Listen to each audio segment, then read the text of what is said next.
Okay, question 6, neutron colliding with uranium-235, producing 2 daughter nuclei and 2 neutrons. This is nuclear fission. Nice easy one to get us started. Explain how the process shown in the diagram can lead to a chain reaction. The first thing that we need to say is that the uranium-235 nucleus, forgot to put nucleus in there, didn't I?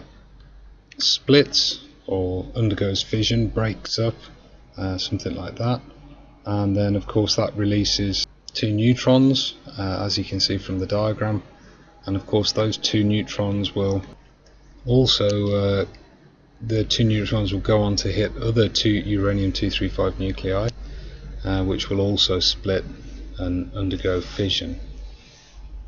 Now, checking the mark scheme, those first 3 bullet points there, they're sufficient to get you the 3 out of 3 for this mark scheme, although I have seen on other mark schemes that you do need this 4th point in there as well, so I've put that in there for you.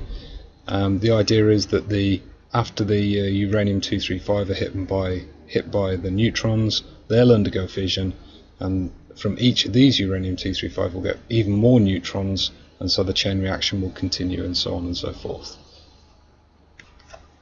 Okay, the fission produces energy, and the form that the energy takes is the kinetic energy, but that's not enough to get us 2 marks. That gets us 1 mark. To get the second mark, we need to say that the kinetic energy is taken away from the reaction by the products of the reaction, or you can name the products, which of course are those 2 neutrons and the 2 daughter nuclei. So then we're applying this to a nuclear power station, and it says that the pressurized water acts as a moderator, and the classic question is, what does the moderator do? And the classic answer is, it slows down the neutrons.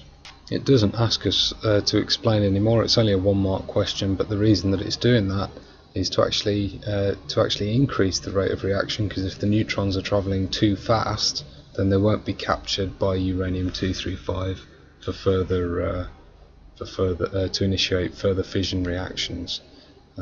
If you remember from your lessons, that's almost the opposite of what happens in chemistry. Okay, unfortunately this is just a pretty poorly worded question.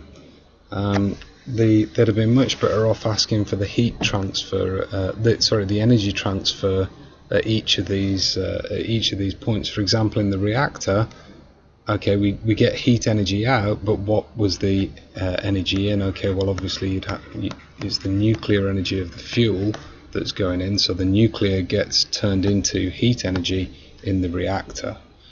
The heat energy gets transferred to the steam. Okay, so you can have thermal energy there, but then of course the steam's going to be under pressure, so it's going to be moving very fast, so you could have had thermal there, or you could have had kinetic energy. Either of those answers is fine there. The thermal energy of the steam, okay, and to some extent the kinetic energy of the steam gets turned into rotational kinetic energy in the turbine.